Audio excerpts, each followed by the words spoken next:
नमस्कार, जुड़िए गुरुकुल गांव यूट्यूब चैनल के साथ। इस यूट्यूब चैनल के माध्यम से हम एक ऐसी एजुकेशनल सीरीज तैयार कर रहे हैं जो सही मार्गदर्शन व रणनीति के साथ यूपीएससी व यूकेपीएससी जैसी प्रतियोगिता परीक्षाओं में सफल बनने में सहायक सिद्ध होगी। तो चलिए शुरू करते हैं।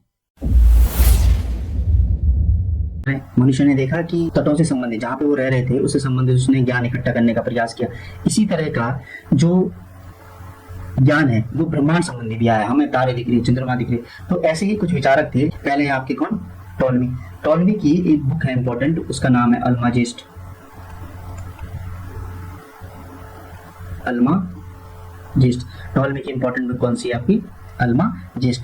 अब इन्होंने जो एक थ्योरी दी थी जिसका नाम है जियो सेंट्रिक थ्योरी, भू केंद्रित विचारधारा। भू केंद्रित विचारधारा। इनका मानना क्या था? पूरे ब्रह्मांड के केंद्र में क्या है? अर्थ, पृथ्वी, और सभी पिंड क्या कर रहे हैं? पृथ्वी का चक्कर काट रहे हैं। और ये बात कब की है? 90 से 168 एनो डोमिनी की एडी। इसे अगर हम समझने का प्रयास करें, देखिए जो ईसा मसीह का जन्म हुआ था वो हुआ था कब? 1 ईस्वी में, यहाँ पर 1 एडी में। ईसा मसीह के जन्म के बाद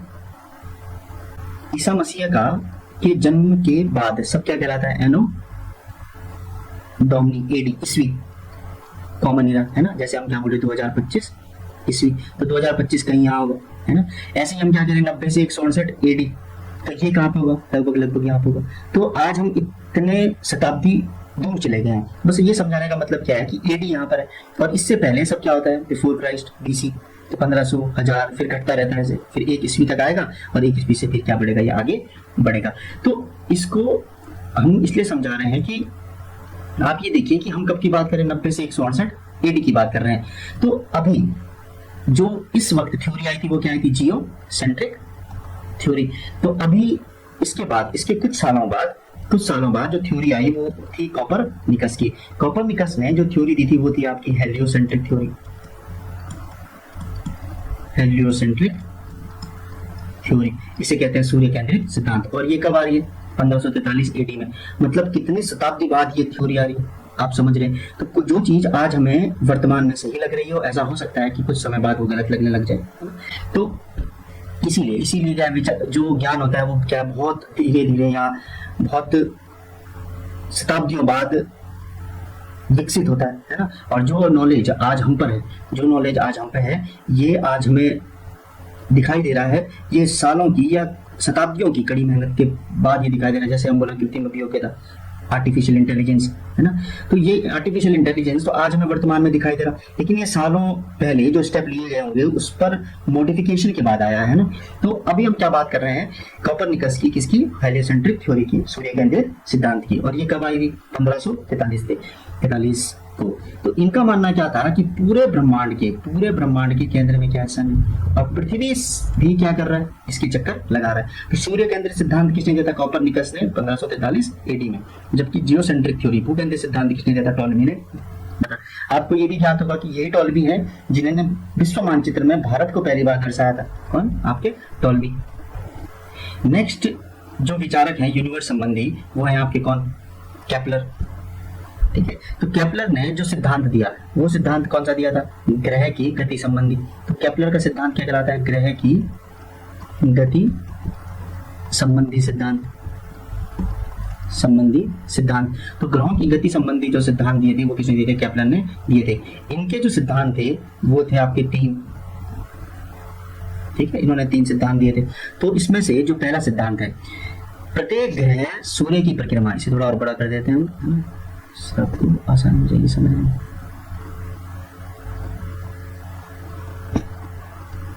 प्रत्येक ग्रह सूर्य की परिक्रमा इलिप्टिकल पाथ में करता है, दीर्घवृत्ताकार मार्ग में करता है। मतलब सूर्य से एक बार ग्रह क्या होगा? दूर, और एक बार क्या होगा? नजदीक। तो प्रत्येक ग्रह पिंड सूर्य की परिक्रमा कैसे करता है? आपका इलिप्टिकल पाथ में करता है। दूसरा लॉ दिया था कि सूर्य से जब ग्रह होता है दूर तो उसकी स्पीड होती है कम, ग्रहों की चाल क्या होती है? कम। और जब नजदीक रहता है तब स्पीड क्या होती है? ज्यादा होती है। लेकिन इनकी क्षेत्रीय चाल क्या होती है? नियत होती है। इसका मतलब अगर हमने इसे O, A और B माना तो area of O, A, B और इसे माना C और D, बराबर होगा एरिया ऑफ OCD के। तो यहाँ का जो एरिया है वो इसके एरिया के क्या होगा, बराबर। मतलब आप इसको पूरा कैलकुलेट करो एरिया को और इसके क्षेत्रफल को देखो, ये दोनों क्या आएंगे, बराबर आएंगे। तो ग्रहों की क्षेत्रीय चाल नियत रहती है, लेकिन सूर्य से जब दूरी अधिकतम होती है तो ग्रहों की चाल कम, और सूर्य से जब नजदीक रहते हैं तो ग्रहों की चाल क्या होती है, अधिक होती है। भाई से स्पीड बढ़ानी पड़ेगी। सूर्य का आकर्षण बल इतना है कि वो इसको नहीं तो क्या कर लेगा, कैप्चर, इसलिए स्पीड क्या होती है, अधिक होती है। ठीक है। तीसरा जो लॉ दिया इन्होंने, जो ग्रह सूर्य से जितना दूर रहेगा उसका परिक्रमण काल भी उतना ही ज्यादा होगा। तो टी स्क्वायर परिक्रमण काल स्क्वायर होता है सूर्य और ग्रहों के बीच दूरी के क्यूब की। तो टी स्क्वायर अनुक्रमानुपाती है आपका किसका, आर क्यूब का। तो आप इस साधारण भाषा में समझें कि जो ग्रह सूर्य से जितना दूर रहेगा उसका परिक्रमण काल उतना ही अधिक होगा, और जो नजदीक होगा उसका परिक्रमण काल उतना ही कम होगा। जैसे पृथ्वी अगर यहाँ है उसका परिक्रमण काल माने सूर्य से के चारों ओर चक्कर लगाने का जो समय है वो 365 दिन का है।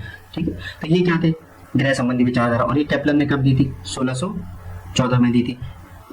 देखिए ग्रह जो चक्कर काट रहे हैं ना वो किस तरह से काटते हैं, देखिए हम तो फोटो में ऐसे बनाते हैं, लेकिन ये ग्रह क्या है, सूर्य की परिक्रमा किस तरह से कर रहे हैं। तो जब हम आगे सोलर सिस्टम पढ़ेंगे तो उस समय हम देखेंगे सूर्य भी क्या कर रहा है, किसी की परिक्रमा कर रहा है। ब्रह्मांड का तो कोई अंत है ही नहीं भाई, उसके बारे में तो हर दिन कुछ ना कुछ खबरें चल रही हैं। तो ज्योग्राफी में जो हम आगे पढ़ने वाले हैं वो इसके सिलेबस के माध्यम से हम समझ लेते हैं कि इसकी आने वाली कक्षाओं में हम क्या क्या चीजें इसमें पढ़ेंगे। तो सिलेबस में जो सबसे पहला है वो अभी हमने बात की थी क्या, सोलर सिस्टम की।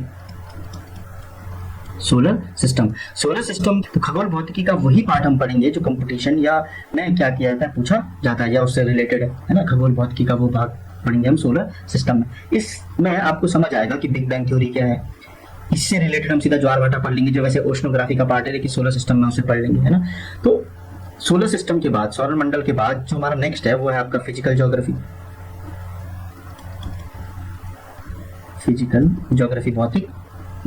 भौतिक भूगोल का पहला पार्ट जो मॉर्फोलॉजी, वो आकृति विज्ञान। दूसरा है आपका क्लाइमेटोलॉजी। तीसरा है आपका ओशनोग्राफी, समुद्र विज्ञान। और लास्ट है आपका बायो ज्योग्राफी, पर्यावरण, एनवायरमेंट।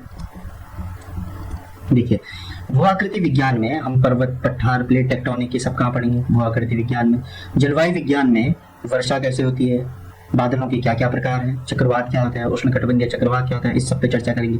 ओशनोग्राफी में हम ज्वार भाटा, जिस तरह से धरातल में पर्वत पठार होते हैं, क्या समुद्र के अंदर भी इसी तरह की स्थितियां पाई जाती हैं, इन सब पे चर्चा करेंगे।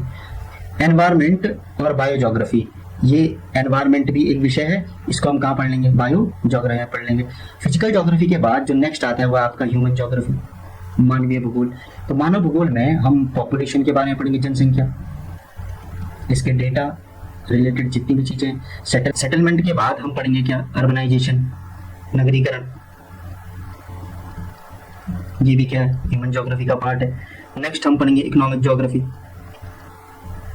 आर्थिक भूगोल, जहां हम खनिज संसाधन देखेंगे और आपका ट्रांसपोर्ट देखेंगे, परिवहन देखेंगे। नेक्स्ट पॉलिटिकल ज्योग्राफी, राज्यों का निर्माण किस तरह से हो रहा है वो विषय हम यहाँ पे पढ़ेंगे, और यही राज्यों का निर्माण आपका पॉलिटी में भी काम आ जाएगा, है ना। तो ह्यूमन ज्योग्राफी के बाद जो नेक्स्ट और इम्पोर्टेंट, बहुत ज्यादा इंपॉर्टेंट है परीक्षाओं के लिए, वो है इंडियन ज्योग्राफी। अब देखिए इंडियन ज्योग्राफी में हमें पढ़ना क्या होता है, पहला अगर हमें हिमालय पढ़ना है तो प्लेट टेक्टोनिक का इम्प्लीमेंटेशन, नियम रूल हम यहाँ पढ़ लेंगे कि सिद्धांत क्या है और उसको हम कहाँ इम्प्लीमेंट करेंगे, इंडियन ज्योग्राफी में हिमालय के तहत, है ना। क्लाइमेटोलॉजी में हमने वर्षा देख ली कि वर्षा किस तरह से होती है, और हमने यहाँ क्या पढ़ लिया, इंडियन मानसून। ऐसे ही बायो ज्योग्राफी में या ओशनोग्राफी में जो भी चीजें हमने पढ़ रहे हैं उसका इम्प्लीमेंटेशन हम कहाँ देखेंगे, इंडियन ज्योग्राफी में देखेंगे। तो इसका सिलेबस हम तभी लिखेंगे जब हम इंडियन ज्योग्राफी को स्टार्ट करेंगे। तो इंडियन ज्योग्राफी के बाद जो लास्ट इसका पोर्शन है वो है आपका मैपिंग, जो सबसे ज्यादा इंपॉर्टेंट माना जा सकता है, क्योंकि इससे जितने भी फैक्चुअल क्वेश्चन आपके क्या हो जाएंगे, सारे सॉल्व हो जाएंगे। एक है आपका वर्ल्ड मैप और एक है आपका इंडिया का मैप। तो जो इंडियन मैप है वो हम इंडियन ज्योग्राफी में पढ़ लेंगे, और जो वर्ल्ड का मैप है इसके लिए हमें अलग से एक सीरीज स्टार्ट करेंगे जिसमें वर्ल्ड मैपिंग आपकी कंप्लीट हो जाएगी। तो वर्ल्ड मैपिंग का यूज हम कहाँ कर सकते हैं, वर्ल्ड हिस्ट्री में, पहला, वर्ल्ड मैपिंग का यूज हम इंटरनेशनल रिलेशनशिप में कर सकते हैं। वर्ल्ड हिस्ट्री का यूज हम आपका ज्योग्राफी के अंतर्गत कर सकते हैं। तो इतनी सारी जगह क्या हो रहा है, वर्ल्ड मैपिंग का यूज हो रहा है। ठीक है, तो ये क्या है, आपका आने वाली इस सीरीज के आने वाली कक्षाओं का क्या है, एक सिलेबस है जो हम पढ़ने वाले हैं। तो आज हमने जो पढ़ा वो पढ़ा था ज्योग्राफी का इंट्रो क्लास। इससे रिलेटेड इंट्रो क्लास में जितने भी हमारे इंपॉर्टेंट क्वेश्चन थे वो हमने सारे डिस्कस किए। आप एक बार रिपीट करके जो इंपॉर्टेंट क्वेश्चन है वो अपनी कॉपी में लिख के याद कर लीजिएगा। सफलता की दौड़ में उसी का जोर चल गया, बनाकर रास्ता जो भीड़ से निकल गया।